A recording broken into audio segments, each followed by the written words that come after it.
어찌 보면은 굉장히 옛날 책으로 여겨지기도 하고, 그런데 이 창세기 자체는 우리에게 주시는 인간이 가지고 있는 궁극적인 질문, 늘 풀리지 않는 수수께끼, 거기에 대한 답을 줍니다.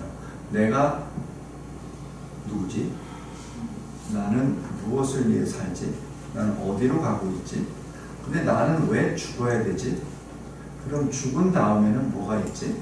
안 죽을 수 있는 이유, 그 길은 무엇이지? 라는 그것이죠. 그래서 그 모든 인류가 다 가지고 있는 겁니다.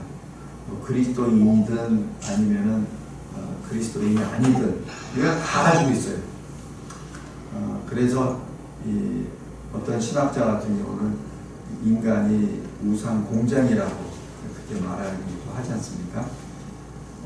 왜냐하면 모든 사람이 다 이 문제를 끙끙 앓고 있기 때문에 이 문제를 한 문장으로 답을 주십니다. 그것이 창세기 1장 2절입니다. 태초에 하나님이 천지를 창조하십니다. 바로 그 말씀이 모든 것을 배변합니다. 태초란 시간을 말하고 천지란 공간을 말하고, 그래서 시간과 공간을 하나님이 창조하셨다는 얘기죠.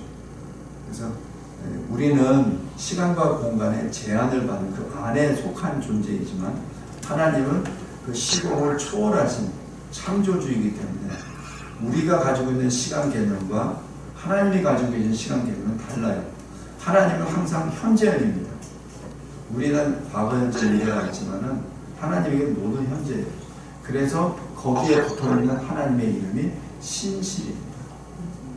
신실은 거짓말 할 수도 없고 거짓이 없고 변화가 될 수도 없고 변화할 수도 없고 항상 동일하신, 그것이 히브리서 13장 8절이에요. 어제나 오늘이나 영원토록 동일하십니다. 예수님을 말씀하시죠. 그리고 이와 또 나온 것이 예수님이 계시록 1장과 22장에 말씀하십니다. 알파요 오메가, 처음이요 나중이요 시작이요 끝이라는 그 말씀과 창세기 1장 1절과 같습니다. 컨텍스트로 보면 똑같아요. 그것을 요한복음 1장에 태초에 말씀이 계시니라, 말씀이 하나님과 함께 계셨으니 그 말씀은 하나님이시니라라는 그 말씀하고도 연결이 됩니다. 성경 해석은 이렇게 창세기로부터 요한계시록까지 전부 다 부스를 꿰듯이 쭉 연결되어 있습니다. 그거를 찾자는 얘기예요. 지금 성경 해석 지금 4주차, 이제 4번째 하는데 앞으로 12번까지 그 훈련을 계속 할 겁니다. 기본 원리나 틀은 지금까지 설명을 했으니까 지금부터 그것을 보는 훈련을 계속 합니다. 그리고 여러분들도 하나씩 발표해야 됩니다. 창세기에서 하나씩. 네, 부담은 느끼지 마세요. 부담은 느끼지 마세요. 그러니까 나는 그래서 제가 지금 여기서 여러분들이 계속 이제 그거를 제가 이 데몬스트레이션 할 거예요. 제가 봐서 본 그 부분을 계속. 네, 제가 여기서 이제 하는 거는 통상적으로 잘 알고 있는 거는 빼겠습니다. 통상적으로 잘 알고 있는 거는 그냥 여러분들도 다 느끼고 있는 겁니다. 근데 거기서 좀 이게 좀 안 풀리고 했었던 거, 좀 그냥 간과했었던 거, 그거를 제가 여러분과 같이 공유하겠습니다. 그게 실은 이 강단에서 주제였어요. 그래서 꼭 나누고 싶습니다. 그런데 이러한 모든 것은 로마서 1장 19절에 있는 것처럼 하나님을 알만한 것은 사람들에게 다 보여주셨어요. 근데 문제는 그것을 온전히 깨닫지 못하고 자기 식대로 해석해 보는 겁니다. 그래서 우리 조상들 같은 경우는 그 산신령으로, 아니면 옥황상제로, 아니면 뭐 또 조상신으로, 또 다른 나라에서는 뭐 부처로, 또 뭐 여러 가지 우상으로. 그래서 저기 인도 같은 경우는 그 신이 2억인가 3억 있다고 하잖아요. 그렇게 많으니까. 제가도 언뜻 말씀드렸지만 웨스민스터에서 공부할 때 인도에서 온 PhD 학생이 있었어요.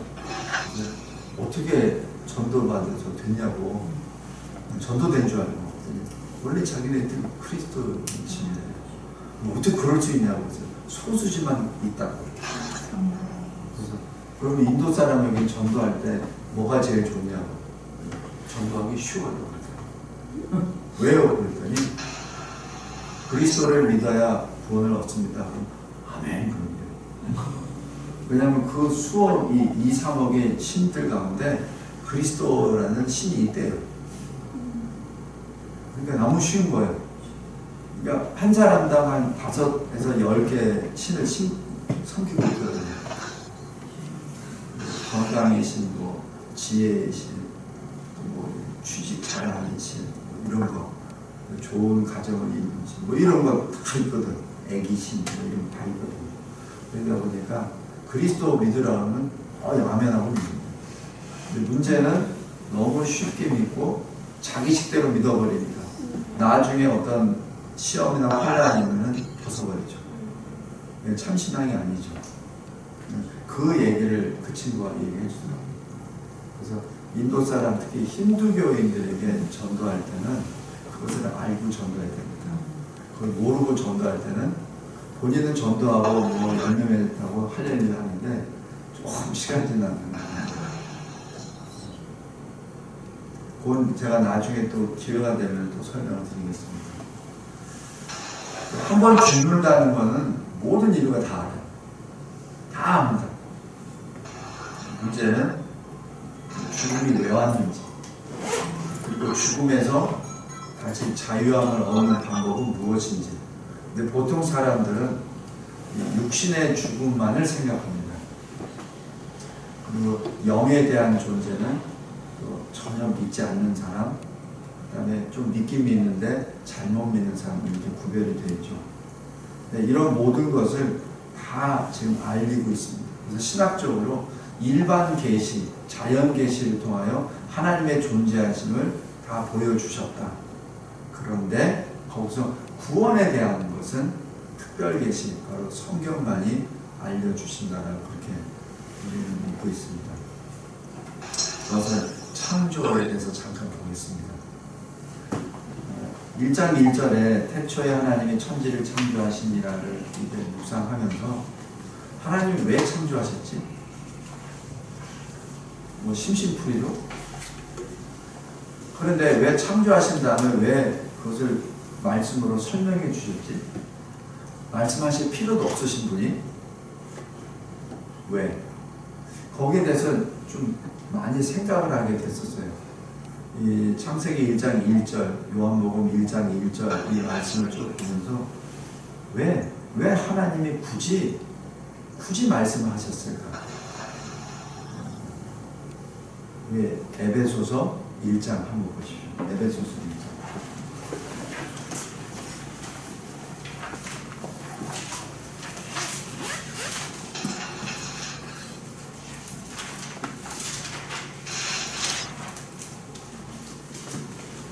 에베소서 1장 4절에 보면 창세전에 그리스도 안에서 저와 여러분을 택하셨습니다. 그러니까 우리를 택하셨다는 자체가 그것도 창세전에 있을 수 없는 일입니다. 그 인간의 논리로는 불가능합니다. 지으시기도 전에 어떻게 우리를 택해? 뭐 있어야 택하지. 이것이 인간의 논리입니다. 그런데 하나님의 입장에서는 가능합니다. 아까 제가 말씀드렸듯이 태초에 시간, 천지를, 공간을 창조하신 분은 그것을 초월해서 이렇게 보고 계시는 분이에요. 시간, 공간을 이렇게 만드셨기 때문에. 그렇기 때문에 이 뭐 과거, 현재 이런 거 없어요. 그냥 그 전체가 현재예요. 그렇기 때문에 우리에게는 창세 전, 창세 후 이런 게 있어요. 시간별로. 우리는 어느 시점에 있죠. 2023년이라는 시점에 있죠. 근데 하나님이 보시기에는 이거는 의미가 없는 게 시간 개념에 의미가 없는 거예요. 그러니까 창세전에 나를 택하셨다는 것이 하나님 입장에서는 가능한 겁니다. 제가 요거를 설명을 어떻게 해야 되는지 참 노력 많이 했어요. 지금 제가 설명하니까 쉬워 보이죠? 근데 이 설명 나오기 위해서 저도 머리털 많이 뺐습니다. 근데 머리털 빼는 중에 가르쳐 주시더라고요. 강단에서. 설명이 안 돼요. 그래서 이게 설명이 안 되니까 첩자고 이 시대에 하이델베르크로 돌아갑니다. 하이델베르크에는 예정 선택이 없어요. 에베소서 1장을 해석을 못합니다. 그러니까 일반적으로 일반 성도들이 이해하기 좋다 이렇게 표현을 합니다. 그러니까 하이델베르크를 공부하려고 계속해요. 하이델베르크가 틀렸다고 잘못됐다는 것이 아니라 더 심오한 발전된 신앙 고백과 있는데 이해를 못한다고 해가지고 뒤로 갈 필요는 없다는 얘기죠. 그래서 이 예정론, 선택론, 이 작정론 이거는 특별히 이제 초심자들에게는 잘 가르쳐 주질 않습니다. 이해를 못하니까. 제가 전에 어디 그 수련회 가가지고 학생들한테 수련을 하는데 중학교 되는 친구가 울더라고. 이 예정론에 대해서. 저는 이제 그때 그냥 앉아있는 사람이었고 그 인도하시는 강사 목사님이 쭉 얘기를 하니까 내 친한 친구가 선택함을 못 받아가지고 지옥에 가게 되는데 그 친한 친구 어떻게 해야 되냐고 막 울더라고. 나 이런 하나님이 무서워서 안 믿을래. 이렇게까지 진도를 하고. 그래서 이 예정론 같은 경우는 굉장히 조심스럽게 설명해 줘야 됩니다. 그래서 웨스트민스터 신앙고백에서도 특별히 이 분야에 대해서는 굉장히 주의 깊게 가르치라고 되어 있습니다. 그 다음에 칼빈도 마찬가지. 이 에베소서 여기에 있어서 굉장히 조심스럽게 합니다. 근데 그렇게 조심스럽게라고는 했는데 이해가 안 가는 거예요. 그러니까 이게 잘 안 돼요. 그래서 제가 강단에서 받은 해석 방법이 이 패턴이었습니다. 시공을 초월하신 초월의 하나님이다. 모든 것은 우리의 잣대가 아니다. 하나님의 잣대로 가능하다. 그래서 에베소서 1장 4절이 해석이 가능합니다. 그러니까 하나님이 우리를 왜 택하셨습니까? 하나님 앞에서 거룩한 존재가 되라. 거룩한 존재가 되라. 근데 그 동력이 뭐냐면 사랑입니다. 그래서 에베소서 1장 4절이 다 얘기돼요. 내가 왜 태어났지? 내가 왜 그리스도인이 되었지? 그럼 나는 뭘 위해서 살지? 다 나와요. 그것이 1장 4절에 나오고 우리의 삶의 목적이 12절, 14절, 16절에 쭉 나옵니다. 6절, 그러죠. 6절, 12절, 14절에 나옵니다. 바로 영광 찬송입니다. 그래서 6절에서 보면은 하나님의 은혜의 영광을 찬송한다는 것. 12절에서 보면은 하나님의 영광의 찬송이 되는 것. 그러니까 하는 것 doing과 12절에는 being이 되는 거죠. 그 다음에 14절에서는 영광 찬송입니다. 그게 우리 인간의 목적입니다. 제가 이 문제를 제가 20대 때 굉장히 씨름하다가 자칫 잘못하면 제가 중이 될 뻔했어요. 천주교에 있었다가 제가 한 번은 그 친구가 되려고 했었어요. 이렇게 아니다, 보면서 이렇게 아니다라는 이게 뭔가를 주시더라고요. 제가 육사 4학년 때 친구가 되려고 했었어요. 동기들한테는 얘기는 안 했고, 선배되는 분이 저기 명동 성당에서 친구 되는 모습을 봤거든. 딱 엎드려 버리더라고. 까만 옷 입고. 나는 죽은 거라고. 다시 나를 생명 주시는 그런 예식을 한다. 아, 저게 내가 갈 길이구나. 빨리 군복을 어떻게 벗고 해야 될지 좀 알려주십시오. 이렇게까지 했었어요. 그다가 또 저기 해남해가지고 해남인지 남인지 거기 가서 한 2주 동안 또 절해가지고 모든 걸 다 버리고 그때 제가 4학년 때였으니까 이제 소위 인간 빛이 바로 직전이잖아요. 갈등하다가 이건 아닌데 아닌 것을 봤어요. 지금 생각하니까 보여주시더라고요. 아닌데 나와서 나중에 이 길을 들어왔습니다. 그래서 여기 에베소서 1장에 모든 것이 다 들어있어요. 그것이 창세기 1장을 설명해 준 내용입니다. 그리고 계시록 21장, 22장에 하나님 백성이 되잖아요. 그죠? 요한계시록 20장 마지막 부분에 뭐가 있냐면은 생명책에 기록되지 않는 자들은 불모습입니다. 그 다음에 21장 1절에 새하늘과 새 땅. 그러니까 20장을 못 넘어요. 누구? 생명책에 기록되지 못한 사람은 21장을 못 넘어. 그러니까 생명책에 기록된 자들만이 21장을 넘어와. 한번 보실래요? 네. 애플 뮤직의 복원. 여기 요한계시록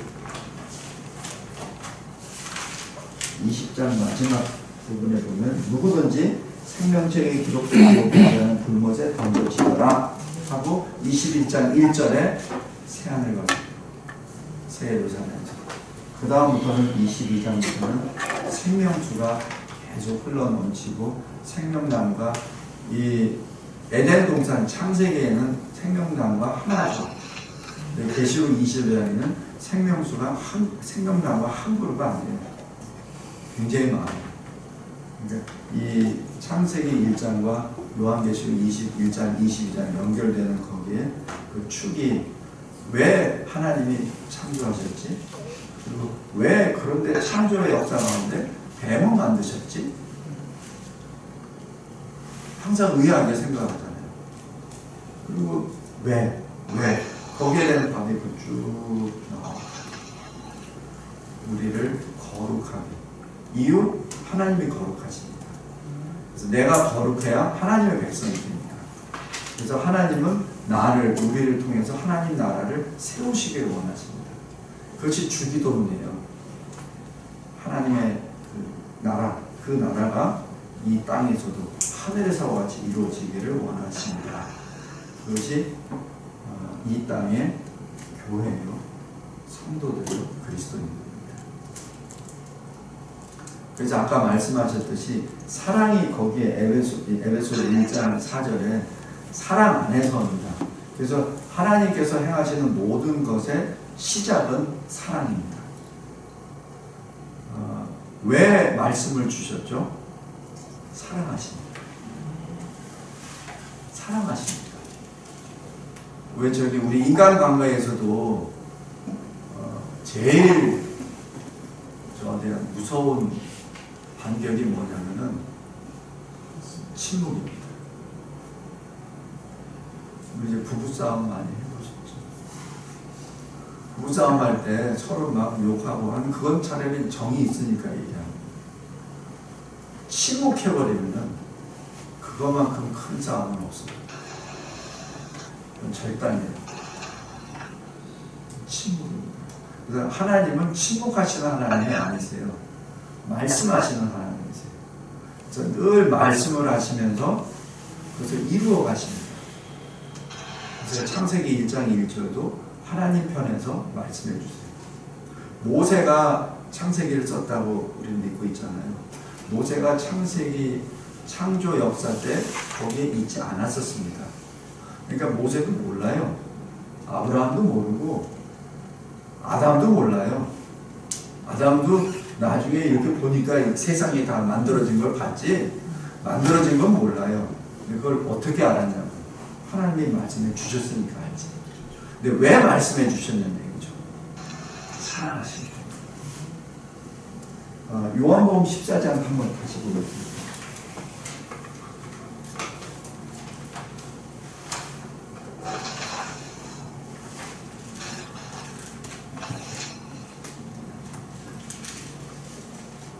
요한복음 14장 29절에 이제 일이 일어나기 전에 너희에게 말하는 것은, 이게 언약이에요. 약속이에요. 하나님이 하시는 약속.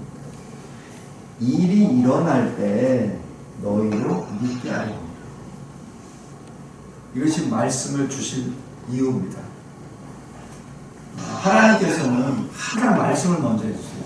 말씀하시고 이루어 가십니다. 그것이 언약이죠. 하나님이 그냥 갑자기 뭘 짜잔 해서 한 일은 없습니다. 항상 말씀하세요. 아브라함도 부르셔가지고 아브라함에게 다 말씀해 주세요. 어느 정도까지만 말씀하냐면 아브라함이 받아들일 만큼만.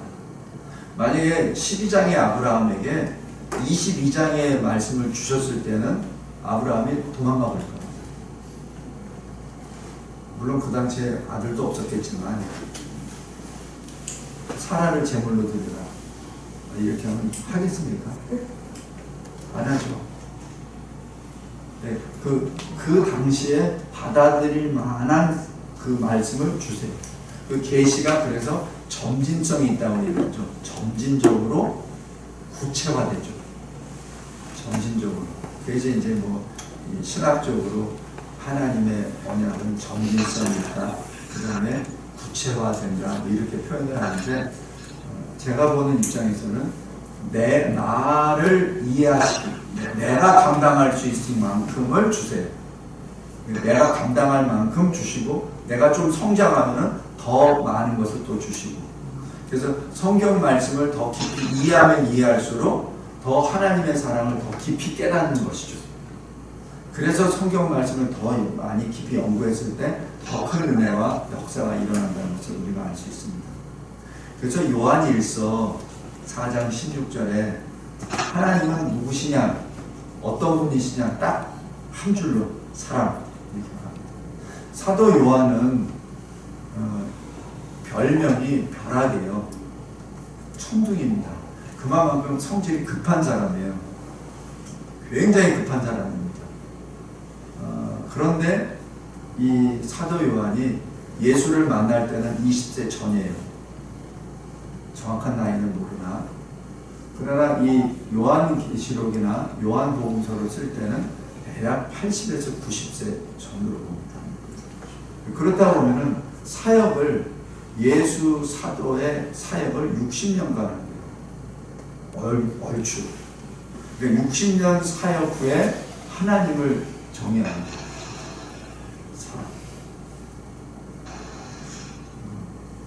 저도 이 결론을 냈는데 굉장히 어려웠어요.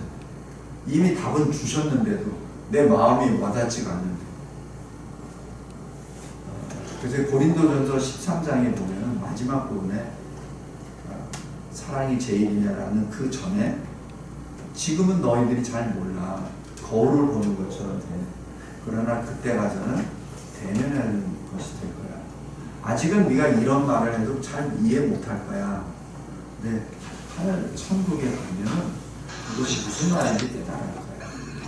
그 뜻이죠. 그 다음에 이 사도 바울은 사랑을 이렇게 말합니다. 율법의 완성. 이렇게 말하죠. 그러니까 율법은 하나님의 사람에게 하나님이 주신 거잖아요. 율법을 통하여 우리가 죄인이라는 걸 알고, 또 율법을 통하여 우리가 어떻게 거룩한 하나님의 백성이 되어가는 것을 가르쳐 주셨잖아요. 그 대표적인 게 십계명이죠. 또 그러한 것을 통해서 우리가 저쪽에 나가죠. 또 그러면 십계명 하면 뭐 십계명 얘기하면 너무 율법주의적이 아닙니까? 또 뭐 나는 또 십계명 다 지켰는데 이렇게 말하는 사람도 있어요. 그 젊은 부자가 대표적이잖아요. 다 지켰는데, 하라는 거 다 했는데, 근데 왜 아직까지 나에게는 구원의 확신이 없습니까? 그거거든요. 그래서 예수님이 네가 가지고 있는 거 다 팔아줘. 가난한 자들에게 다 주고 나 따라. 이 얘기는 뭐냐면은 어느 랍비 그 유대인 학자는 그 본문을 해석을 이렇게 합니다. 예수께서 참 잔인하다. 왜냐하면 그 랍비는 예수를, 그리스도를 안 믿는 사람이니까. 어떻게 그 젊은이가 나름대로 최선을 다했는데 어떻게 그런 말씀을 해서 내쫓느냐는 얘기죠. 그렇게 해석을 하더라고요. 그게 아니고 예수님은 진리를 말씀하십니다. 두 주인을 섬길 수 없잖아. 예수냐 돈이냐 그걸 택하라는 얘기거든요. 근데 그 젊은 부자는 돈을 택한 것이죠. 그겁니다. 그러니까 예수님이 하신 말씀이 부자가 천국에 들어간 약타가 바늘귀를 들어간 것이 더 쉬우리라. 그 표현은 부자 전체가 그렇다는 것이 아니죠.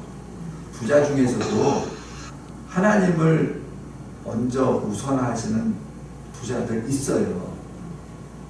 근데 하나님을 1번으로 안 하는 부자, 그 부자를 얘기하는 거죠. 그래서 이런 말씀이 이 창세기 1장, 오늘 창세기와 하나님의 나라를 계속 연관하는 겁니다. 그래서 창세기 1장 1절이 바로 사랑과 연결이 되고 그것이 계시록까지 계속 연결가 된다는 것을 지금 보여줍니다. 다시 말씀드립니다. 여러분들이 요 좀 지나고 나면 한 2-3주 후에는 여러분들에게 제가 발표를 시킬 거예요. 네, 그래서 서로 이렇게 배우게, 저도 배우고 그런 시간을 갖기 위해서 제가 일부러 계속 지금 이 데몬스트레이션 하는 겁니다. 이렇게 보시라고. 그 다음에 이제 창세기 3장에 이제 죄가 들어와서 은혜 언약 시대가 되죠. 근데 이 은혜 언약 시대에 아주 기가 막힌 역사가 그것을 나타내는 역사가 이 마태복음 16장 23절입니다. 마태복음 16장에 보면은 예수님이 이렇게 말씀하세요. 세상 사람들이 나를 누구라고 하느냐? 뭐 선지자라고 합니다. 엘리야라고 합니다. 아니면은 이 세례 요한이 살아났다고 합니다. 이렇게 막 세상 얘기를 해요. 그러자 예수님이 하신 말씀. 너는 나를 누구라고? 그때 베드로가 손들고 주는 살아계신 하나님의 아들이죠. 그리스도이십니다. 이렇게 하니까 예수님이 하신 말씀이 복되도다. 이것은 사람이 가르쳐준 것이 아니라 아버지께서 너에게 가르쳐준 것이다. 그래서 내가 지금 아버지의 사람이 됐다라는 것을 거기서 알려주죠. 아버지의 사람이 됐다는 얘기는 뭐예요? 하나님 백성이 됐다는 거죠. 하나님 나라로 연결됩니다. 그렇죠? 그러자 그렇게 됐으니까 예수님의 그 십자가 사역을 이제 공유하는 거예요.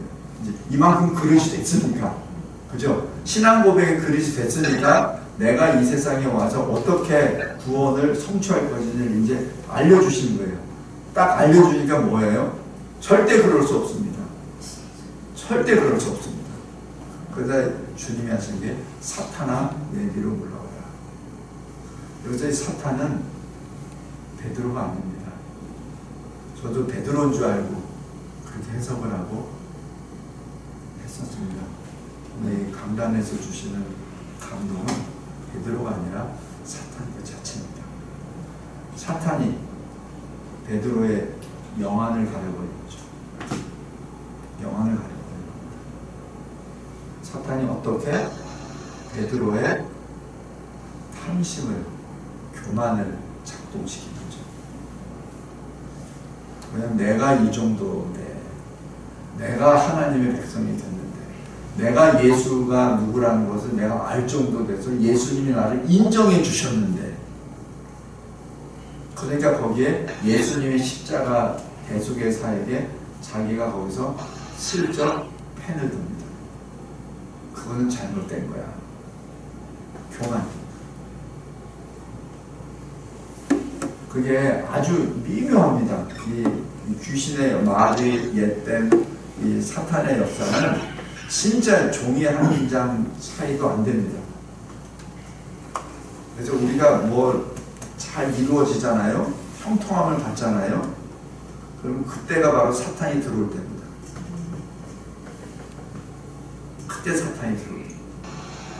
그때 조심해야 됩니다.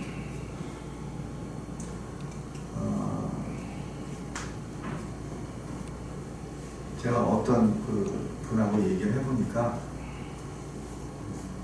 자기는 이 세상에서 부족한 게 없대요. 돈도 어느 정도 죽을 때까지 다 써도 넘칠 정도 있고, 지위도 그 정도 있고, 자식도 3명 있는데 다 우리나라 뱅킹 1위에 그게 다 들어가고, 제 성격이 다 들어가고, 다 똑똑해, 다 건강해. 그러니까 내가 회개하고 예수 믿으면 회개할 게 없는데, 진짜요. 내가 봐도 참 유복해. 부족한 게 없어. 그래서 이게 하나님이 주신 복이 잘못 받으면 저주가 됩니다. 그래서 제가 만든 말입니다. 영어로 blessing can be cursed. 하나님이 주신 복이 저주가 될 수 있습니다. 이게 하나님으로부터 뭘 받았을 때는 그리스도 안에서 받아야 돼요. 그리스도 바깥에서 받아버리면 이 자체가 저주가 됩니다. 그래서 여기 사탄아 내 뒤로 물러가라는 얘기는 지금 베드로에게 말씀하시는 것보다는 베드로의 영안을 닫게 하셨던 그 사탄을 지금 말하고, 그 이유는 내 뒤로 물러가라는 얘기예요. 내 뒤로 물러가는 얘기는 예수 뒤로 가라는 얘기죠. 그 얘기는 뭡니까? 창세기 3장 15절에 뱀이 여인의 후손에 발꿈치를 놓는다는 거죠. 거기에 대한 시련입니다.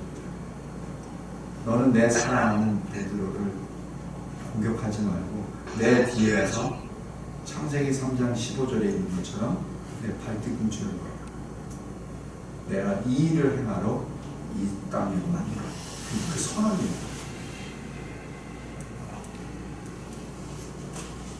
이분이 예수님이세요. 이거는 인간의 방법이 아니에요. 만약에 우리가 사탄이 그렇게 있잖아요. 그러면 막대기를 가지고 사탄을 때리든지, 아니면 베드로 흔들어서 너 정신 차려서 뺨을 때리든지, 그게 인간의 방법이에요. 근데 예수님의 방법은 그게 아니에요. 예수님의 방법은 하나님의 말씀의 방법. 그리고 자신이 어떻게 된다는 걸 아시고 하는 거죠. 근데 베드로가 이 말씀을 이해했을까? 이해 못했을 거예요. 못합니다. 저도 이 스토리를 다 알아요. 성경을 무조건 많이 연구도 했고 읽었는데도 최근에 알았거든요. 나는 다 스토리를 다 아는데도. 근데 베드로는 스토리를 모르잖아요. 그냥 그 현장에 있잖아. 근데 베드로가 어떻게 알아? 그냥 예수님한테 혼내주셨네. 그거만 알았어. 예수님이 저런 면이 있었네. 근데 오이프 해가지고 그냥 예수님은 항상 부드러우시고, 항상 따뜻하시고, 항상 보듬어 주시고, 뭐 항상 그렇게 하시는 분이잖아요. 근데 갑자기 눈에 hul 막 이렇게 하잖아요. 그죠? 베드로가 충격적이었을 거예요. 그래서 특별히 마가복음 8장 34절을 기록하면서 베드로가 엄청난 쇼크를 받습니다. 그 쇼크 가운데 지금 이런 기록이 됩니다. 그 다음에 또 하나는 누가복음 9장 31절입니다. 누가복음 잠깐만 보세요.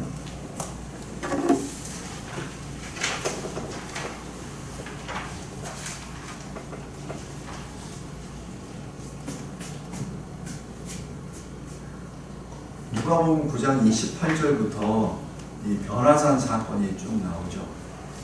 변화산 사건 나왔을 때 예수님이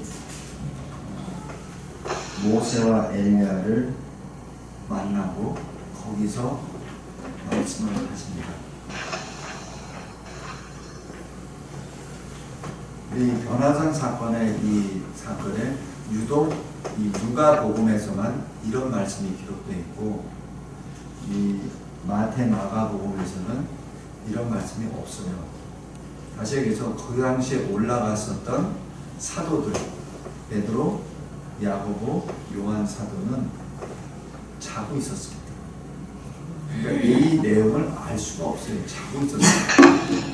자고 굶어서 뭐가 일어난지 모르고 그냥 베드로가 하는 얘기가 여기에 천막 3개 집시다. 그리고 여기서 우리 좀 즐거운 시간을 가집시다. 얼마나 즐겁습니까? 그런 얘기만 하고 나머지는 없어요. 누가복음에 기록되어 있습니다. 누가복음은 의사 누가가 기록하였는데 의사 누가는 누구한테 들었습니까? 누가의 스승 바울이죠. 바울은 누구한테 들었습니까? 예수님으로부터 직접 받은 거죠. 그러니까 이 얘기를 하는 거예요. 그러니까 예루살렘에서 별세에 관해서 말할 때 그 당시에 있었던 제자들은 다 잤어요. 근데 그 얘기를 누가 알렸겠습니까? 모세가, 엘리야가? 아니죠. 예수님이 직접 말씀하신 거죠. 여기서 별세라고 얘기하는 것이 엑소더스입니다. 출애굽입니다. 탈출입니다. 페인 엑소더 목적격으로 썼습니다. 그 출애굽, 이 출애굽 사건은 하나의 이 사건의 예표적인 사건입니다. 예수의 십자가 대속이 진정으로 그 탈출입니다. 그 탈출이 뭐냐면 나의 죄로부터의 탈출, 죄의 쌍신 죽음으로부터의 탈출. 그래서 정관사가 붙습니다. The Exodus입니다. 바로 은혜 언약, 창세기 3장 15절에 그 여인의 후손, 그 씨가 너의 머리를 없애버릴 것이다. 그러니까 너는 그의 발꿈치를 상하게 하고 그가 너의 머리를, 똑같은 표현이 아니에요. 상하게 한다고 번역은 되어 있는데 아예 갈아서 문질러서 없애버린다는 얘기죠. 전멸을, 진멸을 얘기합니다. 여기서 이 창세기 3장이 이러한 의미가 있고 그것을 예수께서 성취하시기 전에 미리 말씀을 주시고 또 보여주십니다. 그것이 변화산 사건입니다. 그러니까 예수님이 직접 바울에게 그 말씀을 다 전해주시죠. 그러니까 바울이 누가에게, 아니면 바울이 누가가 있는 그 장소에서 설교를 통하여 아마 이 말씀을 계속해서 전했을 겁니다. 그러니까 이 말씀을 통해서 에베소 교회가 세워졌고 고린도 교회가 세워졌고, 그러니까 바울이 누가에게만 야 너한테만 가르쳐줄게, 그게 아니라 교회를 세울 때마다 성도들이 받아들일 만할 때 이 말씀을 전했겠죠. 베레아 지역이나 아니면 어디 빌립보 지역이나 그런 데서는 아마 여기까지는 진도 못 나갔을 거예요. 거기는 며칠밖에 못 있었으니까. 그런데 사도 바울이 고린도 지역이나 에베소 지역은 1년 반, 2년, 3년 이렇게 있었습니다. 분명히 거기서 있었을 테고, 그 다음에 2차, 3차 선교여행 할 때 돌아다니면서 할 때 아마 그쪽으로 또 시켰을 겁니다. 그때 그 누가가 여기서 계속 같이 다녔으니까 감옥 중에서 누가 기록하는 것이죠. 또 이 창세기에 나와 있는 가인의 계보, 아담의 계보 4장과 5장에서도 마찬가지입니다. 4장에서 나와 있는 가인의 계보에는 세상 자랑만 있죠. 죽음이 없습니다. 반면에 아담의 계보 창세기 5장에는 신앙의 계승자가 있고 죽음이 기록됩니다. 이게 엄청난 큰 차이입니다. 똑같은 계보가 아니에요. 똑같은 계보가 아닙니다. 이것을 사도 요한이 요한일서 2장 16절에 이렇게 해석을 합니다. 세상에 있는 모든 것이 육신의 정욕과 안목의 정욕과 이생의 자랑입니다. 다 아버지께로부터 온 것이 아니요 세상으로부터 온 것이다. 지금 이 가인 계보는 세상으로부터 온 기록이 쭉 나옵니다.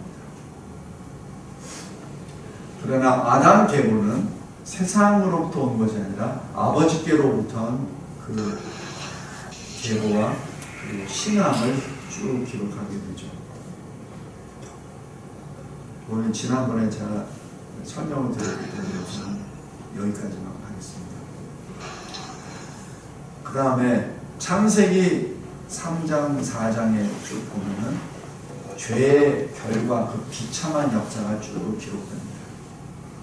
형이 아들을 죽이고 또 동시에 아담은 한날에 두 아들을 잃어버리는 슬픔에 빠지게 되죠. 그런데 그때 창세기 4장 26절에 에노스 시대에 비로소 사람들이 여호와의 이름을 불렀다라는 그 말씀을 딱 한 구절을 딱 집어넣습니다. 이것이 하나님의 뜻입니다. 하나님은 비참한 타락한 전적 타락한 인간의 그 죄악을 쭉 설명을 하시면서 하나의 터닝 포인트로, 어떤 터닝 포인트냐면 세상 나라에서 하나님 나라로의 터닝 포인트. 그래서 이 땅에서의 하나님 나라가 뭐냐는 얘기죠. 예배드리는 바로 그 사람들이 하나님의 나라라는 거죠. 그래서 이것을 예수님이 이렇게 해석해 주십니다. 요한복음 4장 사마리아 여인에게 말씀하시죠. 그 사마리아 여인은 뭐죠? 정오에 물기는 사람이죠. 아무도 없을 때. 왜냐하면 그 사람 자체는 이 생에 아무런 낙도 없고 이 생으로부터 저버림을 받은 사람입니다. 그래서 싫은 거예요. 그래서 내가 싫어, 내가 이 세상이 싫어라고 해가지고 그 정오에 온 사람입니다. 근데 예수님이 여러 가지 그 물로 비유하면서 설명하시면서 하시는 말씀이 그래, 아버지께서 너를 찾고 계셔. 초청입니다. 하나님 나라 초청이에요. 세상 사람들이 보기에는 당신이 참 세상도 잘못 살았고 그리고 조롱거리와 멸시거리가 되어 있지. 그런데 아버지가 너를 찾고 계셔. 내가 당신을 만나러, 당신을 구원하러 사마리아를 통과해야 되겠다라고 해서 온 사람. 내가 바로 그 그리스도야 라고 하면서 하시는 말씀이 아버지께서 참되게 예배하는 자, 영과 진리로 예배할 때가 오나니 이때라. 아버지께서는 자기에게 이렇게 예배하는 자들을 찾으시느니라. 이것이 사마리아 여인에게 주시는 복음이요 초청입니다. 그렇게 하라는 얘기죠. 그것이 예배입니다. 그래서 하나님 나라를 어떻게 이루어 나갑니까? 예배를 통해서 하나님 나라를 이루어 나갑니다. 예배는 누가 드리죠? 하나님이 하시는 거죠. 그것이 복음이죠. 지금 예수님이 사마리아 여인에게 복음을 전할 때, 요즘 말로 할 때, 전도하실 때 예배를 지금 말합니다. 내가 지금 이렇게 살고 고통 가운데 있지? 그렇다면 예배를 회복하는 거죠. 영과 진리로 예배를 드려요. 그래서 영은 성령을 말하는 것입니다. 진리는 말씀을 얘기하죠. 근데 성령이 해주시는 일이 뭐죠? 진리의 성령입니다. 가르치시는데 뭘 가르치시죠? 예수의 방법. 뭘 기억나게 해주시죠? 예수께서 말씀하신 것. 무엇을 위해서? 예수의 영광을 나타내십니다. 진리는 뭐죠? 예수 그리스도시죠. 그러면 예수 그리스도는 뭐죠? 하나님 아버지의 말씀이죠. 요한계시록 17장에 나오고, 그죠? 이게 영과 진리가 사실 하나입니다. 하나입니다.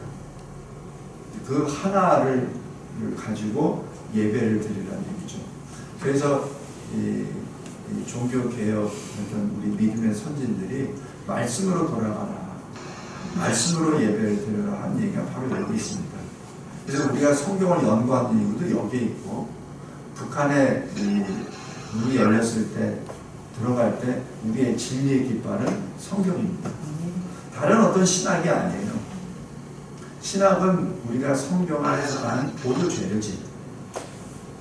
신학이 그게 아닙니다. 우리가 들고 왔는 하나님의 말씀이죠. 그랬을 때 우리가 하나가 될 줄 믿습니다. 신학은 사람이 하나님의 말씀을 받아서 정리한 거예요. 우리 인간의 프레임에 맞춰서 알기 좋게. 그래서 조직적으로 시스테마틱하게 하는 것이 조직신학. 그 다음에 또 이것을 뭐 달리 또 이게 분할을 내서 신론, 그러면 Doctrine of God 해가지고 신론을 만들고. 그럼 인간론은 뭐냐? 그래서 Doctrine of Man 해서 또 이렇게 나와요. 구원은 뭐냐라고 해서 나름대로 Doctrine of Salvation 해가지고 그렇게 만들어낸 겁니다. 근데 그 doctrine이 perfect, 완전하진 않아요. 왜냐면 사람이 표현한 거기 때문에. 그러니까 전능하시고 무한하시고 영원하신 하나님에 관한 것을 사람의 제한된 글로 표현하니 오류가 있을 수가 있죠. 완전하게 설명을 한다 하더라도 완전할 수가 없어요, 신학은. 그러니까 우리가 가져가는 것은 성경을 가져가는 것이지 신학을 가져가는 게 아닙니다. 그랬을 때 우리가 한 성령으로, 한 성경으로 북한을 복음화시킬 수 있다고 믿습니다. 그래서 예수님이 이걸 또 어떻게 해석하시냐면은 마태복음 18장 20절에 이제 마지막 때가 되면 너희들 모이는 거 힘들 거야. 힘들 거야. 두세 사람이 내 이름으로 모이는 것만 내가 너희와 함께하고. 이 말씀이 지난번에 코로나 때 저에게 완전히 해고치더라고요. 그때 처음에 코로나 전에는 두세 사람, 예수님도 참 두세 사람 정도는 이런 거예요. 그럼 같이 기도하자. 그럼 뭐 서너 사람, 뭐 대여섯 사람 쉽게 모이는데 안 그래요. 코로나 때 두세 사람 모이는데 만만치 않죠. 마지막 때 코로나는 굉장히 온유한, 친절한 시험 때였습니다. 지금은 누구를 판단하고 넌 이렇게 해서 이게 그걸 하려고 한 것이 아니라 지내놓고 보니까 그는 굉장히 하나님이 주신 친절하고 온유하고 부드러운 테스트 기간이었습니다. 그러니까 그때 만약에 제가 우리가 제대로 못 모였잖아요. 그럼 그때는 깨달았잖아. 그러니까 더 모이는데 힘써야죠. 그죠? 그것을 가지고 자책을 하고 나는 이제 이 정도는 그만둬야 돼. 이런 생각하라는 게 아니라 오히려 그것을 본으로 해서 미래에 장차 도래할 환란을 대비해야 되죠. 히브리서 10장 25절에 모이기를 피하는 어떤 사람들의 습관이 좋지 마. 이것도 마찬가지입니다. 오히려 마지막 때 모이기가 힘들면 힘들수록 더 권면해서 더 모이라는 얘기죠. 어려울 때 있습니다. 그래서 이 누가복음 18장 8절에 예수님이 아주 짤막하게 딱 쓰는데 이 말씀이 저한테 칼처럼 와닿더라고요. 인자가 없대. 세상에서 믿음을 보입니다. 이건 뭐예요? 굉장히 역설적인 표현입니다. 인자가 예수 재림하실 때 세상에서 믿음을 거의 볼 수 없다는 거예요. 거의 볼 수 없다. 이건 제가 코로나 때 우리 매일 예배 드렸거든요. 그때 주신 말씀입니다. 그렇지. 마지막 때가 되면 진짜 예수님이 재림하실 때 되면 믿는 사람들이 있겠는데 두세 사람이라도 모여라. 내가 말할게. 아마 두세 사람도 모이기 힘들걸. 지금 예수님의 그 말씀입니다. 이제 언약의 그 눈으로 본다고 해서 보통 이 언약을 7가지로 봅니다. 여기 아담, 노아, 아브라함의 횃불 할례, 그 다음에 모세, 다윗, 그리스도 이렇게. 근데 제가 어떤 신학자하고도 이렇게 쭉 이 언약에 대해서 쭉 하면서 청교도 신학에서는 언약이 하나 더 있다고 해요. 귀가 번쩍여가지고 이게 뭡니까? 그게 회복 언약. 이 바벨론 포로 들어갔을 때 그때 하나님이 주신 언약을 보통 이 신학에서 빠졌다라고 그렇게 얘기한다고. 그렇다. 그래서 그때 이제 우리 처음 여기 첫째 할때 조목사님 모셔가지고 우리 뷔페 가서 먹었잖아요. 조목사님한테 부탁해가지고 그 책을 공수받았어요. 뉴욕에서 그 책이었습니다. 네. 책을 보니까 이 바벨론 포로 시대 그 언약이 들어가 있더라고요.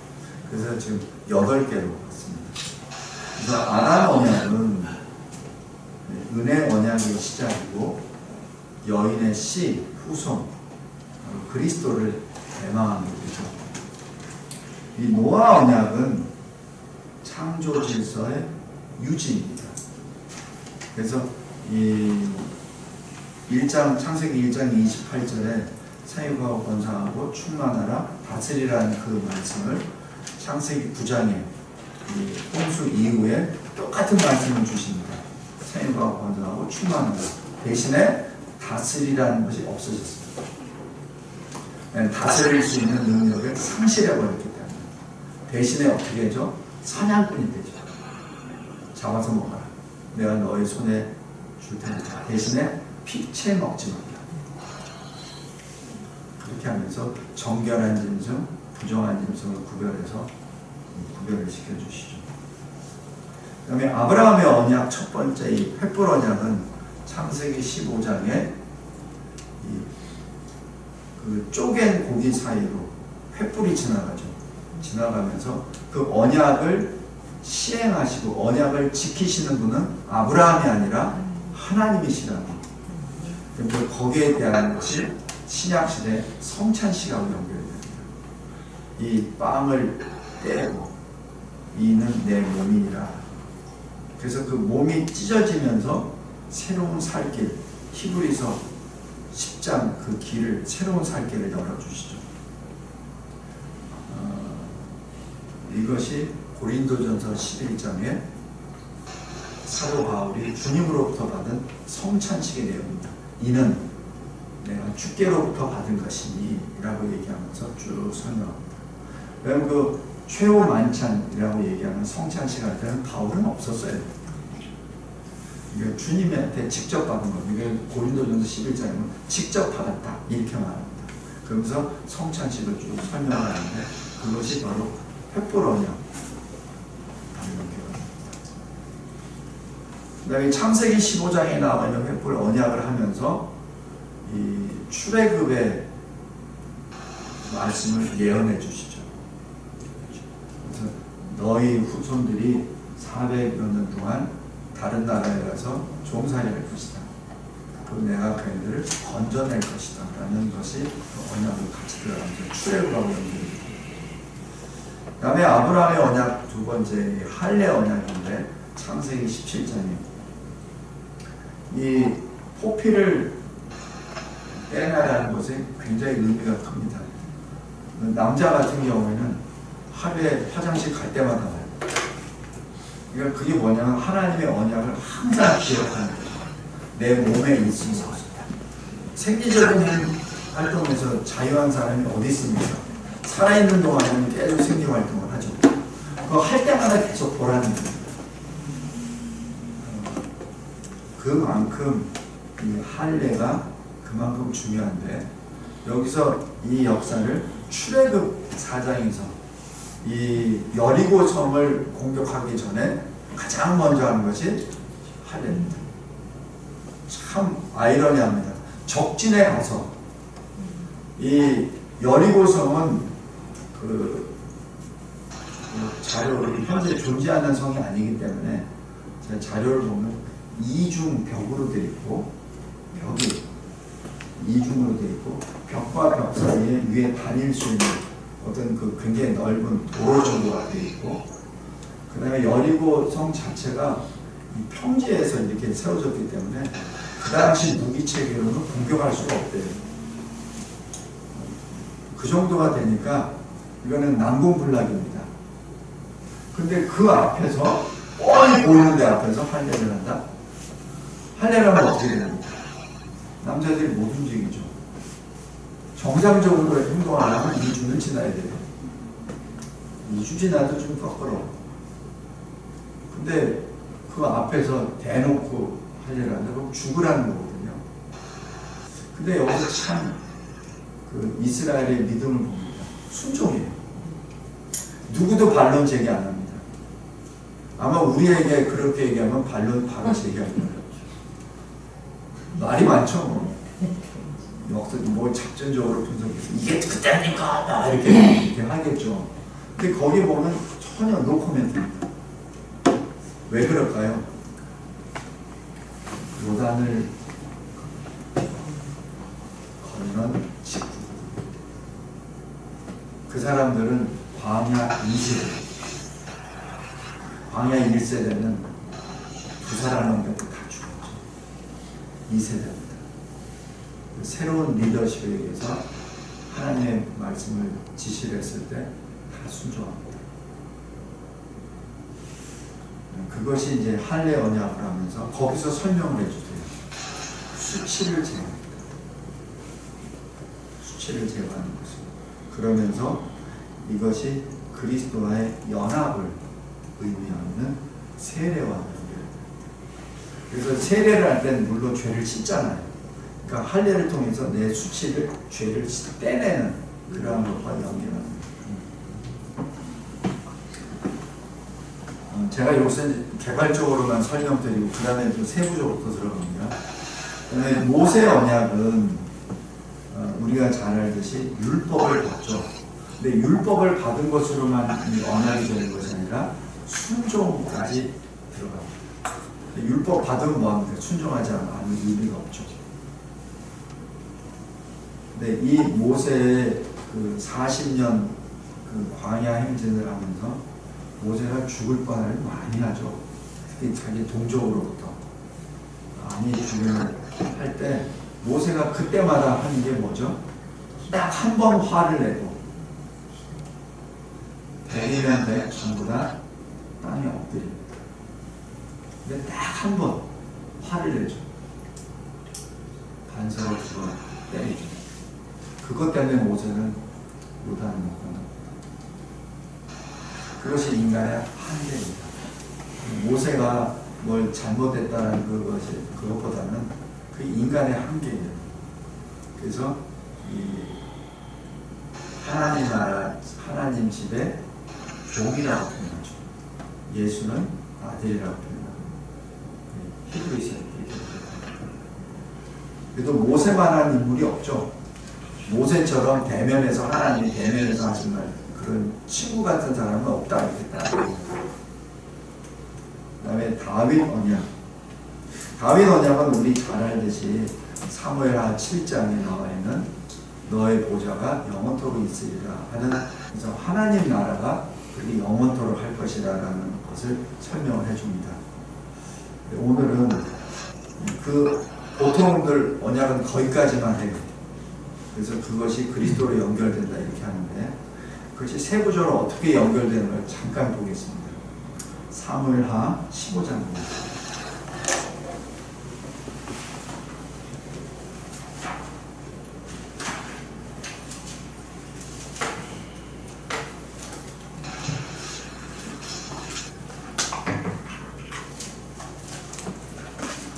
사무엘하 15장은 압살롬이 반역을 해요. 그래서 다윗이 압살롬하고 싸움 안 합니다. 압살롬이 온다 그러니까 우리가 오기 전에 빨리 피하자 그래서 예루살렘을 떠나버려요. 이것이 다윗의 신앙입니다. 지금 이 일이 일어난 것은 압살롬 때문에 일어난 것이 아니라 나 때문에 일어났다는 것입니다. 그러니까 아버지로서 뿐만 아니라 왕으로서도, 그리고 이 언약, 은혜 언약에 자기가 받았거든. 지금 언약을 자기가 받았잖아요. 그런데 살아계신 하나님을 믿음으로 비록 내가 이 성을 떠난다 하더라도 신실하신 하나님의 언약이기 때문에 하나님이 다시 회복시켜 주신다. 설사 내가 이때 내가 죽음을 당한다 하더라도 하나님이 나를 통하여 주신 아들을 통하여 이것이 이루어질 것이다. 그것이 압살롬이 됐든 누가 됐든 상관하지 않는다. 지금 다윗은 그 문제에 대해서 자기를 내려놓습니다. 하나님이 행하실 거라고 내려놓죠. 여기 24절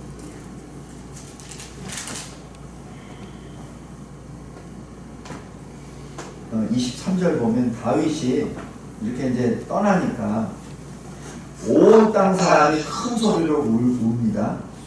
모든 백성이 앞서 건너가매 왕도 기드론 시내를 건너간 모든 백성이 광야길로 향하니라. 지금 이 표현이 굉장히 의미가 커요. 광야길로 간다. 고난의 길로 간다는 얘기죠. 근데 이 광야라는 것이 꼭 고난만 있는 것이 아니라 하나님이 예비하신 것입니다. 여기 잠깐 띄워놓고 계시록 12장 보세요.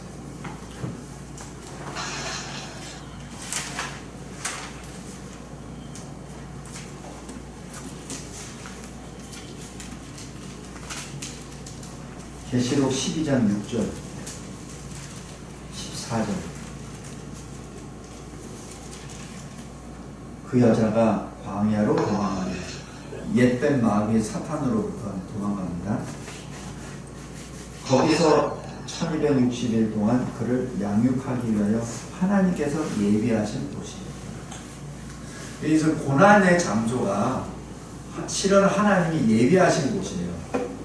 그래서 이 광야라고 하는 이 표현이 살기 어려워라고 생각도 되지만 실은 하나님이 예비하신 곳입니다. 근데 여기 14절 보세요. 그 여자가 큰 독수리의 두 날개를 받아. 그 큰 독수리는 누굽니까? 하나님이 보내주신 도구죠. 광야, 자기 곳으로 날아가.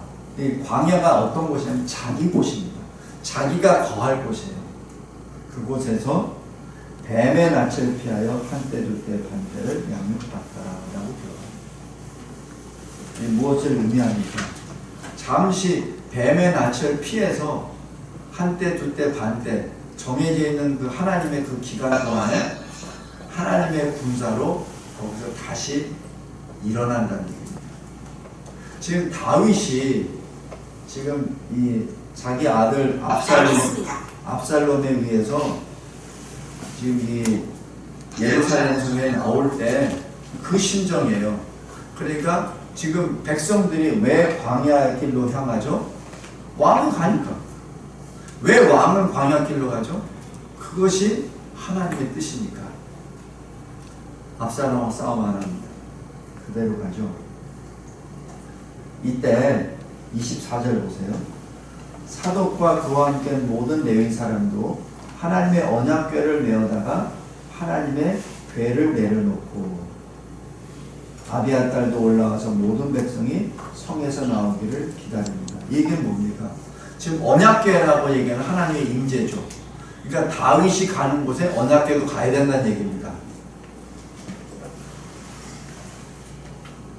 그게 일반적인 통념이죠. 왕의 정통성, 이스라엘의 왕권의 정통성을 지키기 위해서라도 이 언약궤를 메고 가야 된다는 얘기입니다. 이때 25절에 왕이 이렇게 말합니다.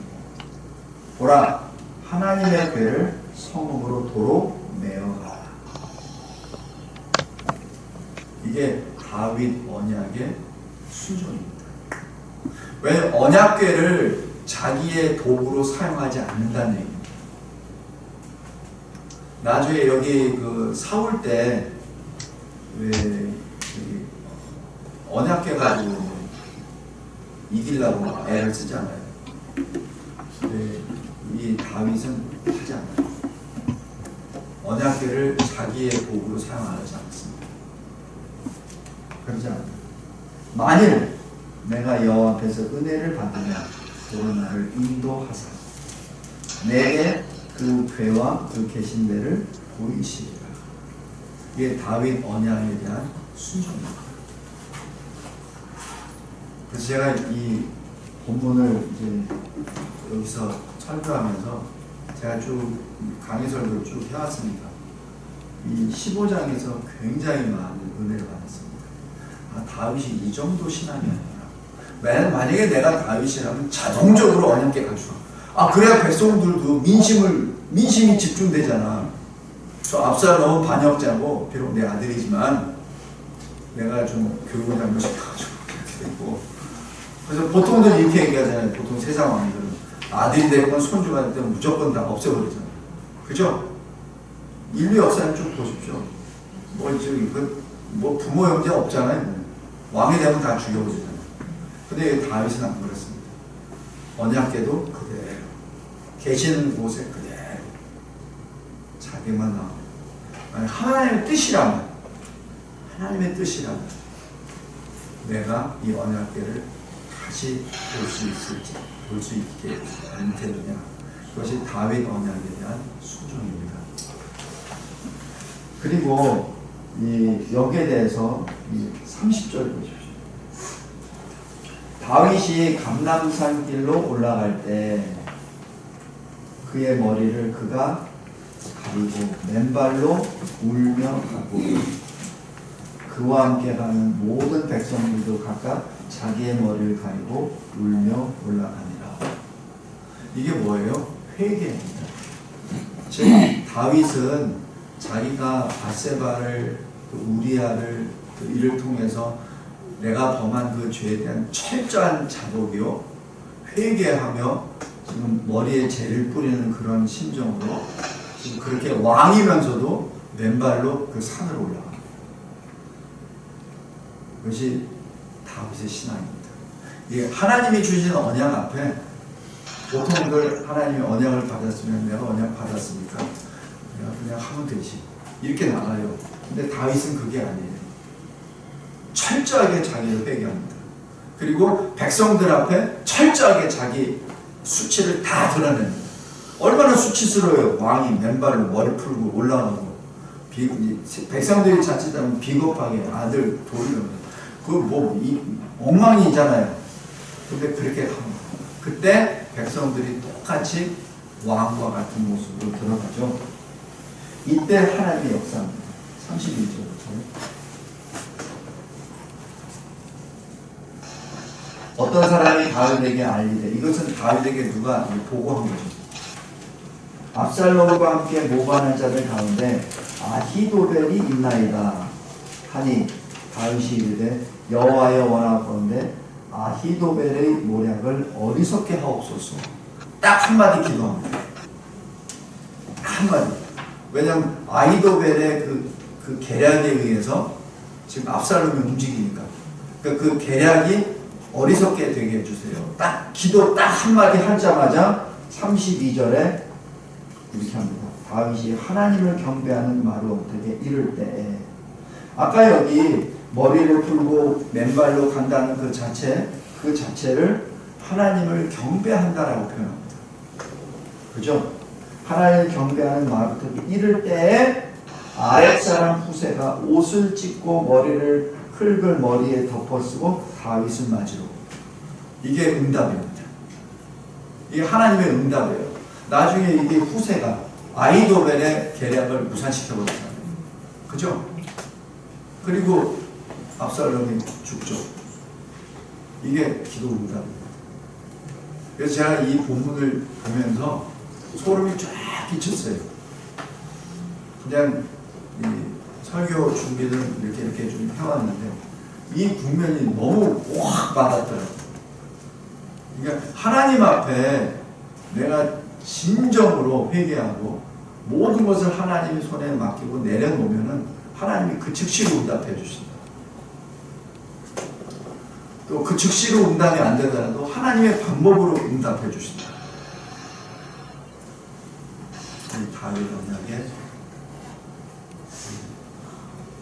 성취 진행 상황입니다. 그래서 이 다윗 언약에서는 하나님의 나라도 되지만 임마누엘이었습니다. 하나님 함께 하시고,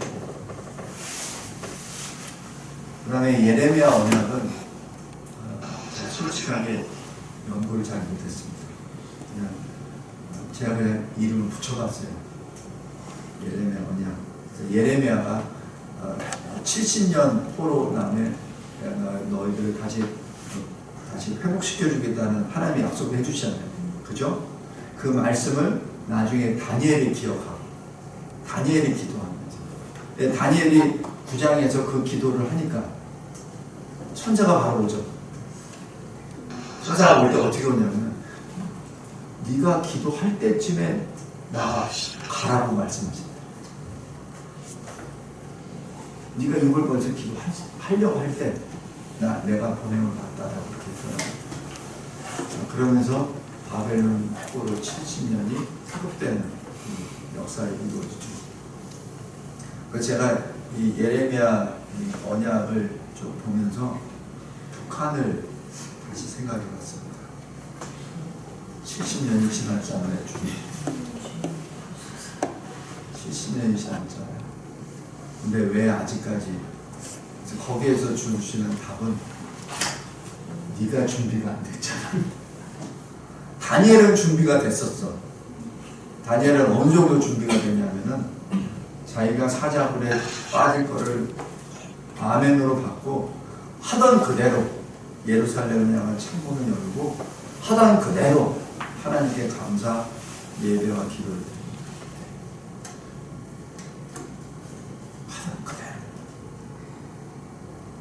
네, 대한민국 교회. 뭐 대한민국 교회까지 뭐 얘기할 필요 없고 김진성 목사 너를 다니엘처럼 준비가 안 되고. 그래서 이 예레미야 성경연구원이 그러한 다니엘의 신앙이 되기를 원합니다.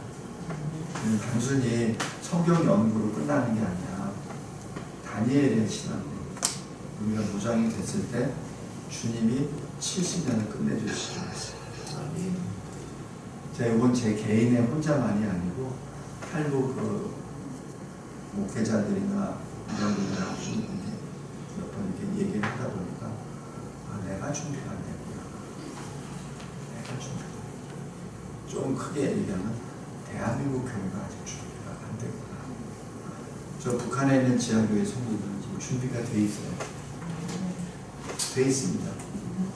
어떻게 하냐고요? 생명 걸고 하고 있잖아요. 근데 우리는 생명 안 걸잖아요. 그죠? 그게 준비가 안 된 거예요. 우리도 생명을 걸 수 있어요.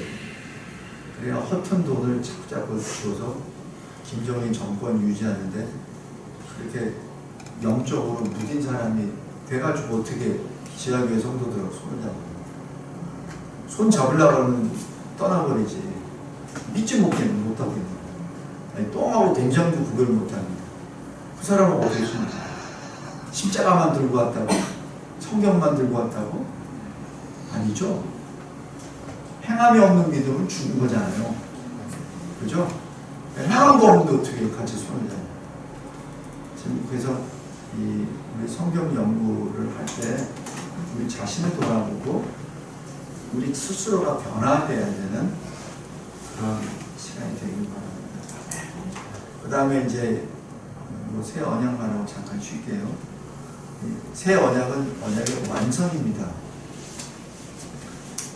자, 여기 다시 모으심이라고 그렇게 표현을 했는데 이 모으심이라고 얘기하는 것은 흩어졌기 때문에 모은다는 얘기입니다. 우리는 흩어진 존재예요. 그건 제가 나중에 또 말씀드릴게요. 에덴에서부터 추방됐죠.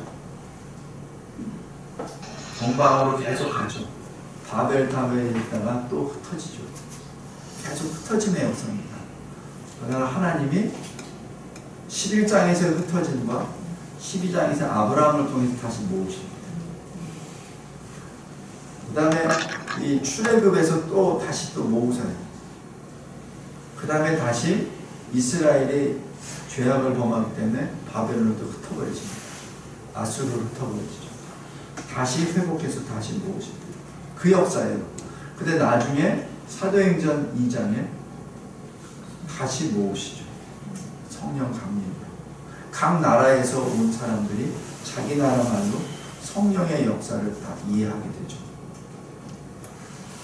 그래서 그 사람들이 교회를 부흥하고 초대 예루살렘 교회를 했다가 다시 스데반이 순교당하는 다음에 8장에서 또 흩어지죠.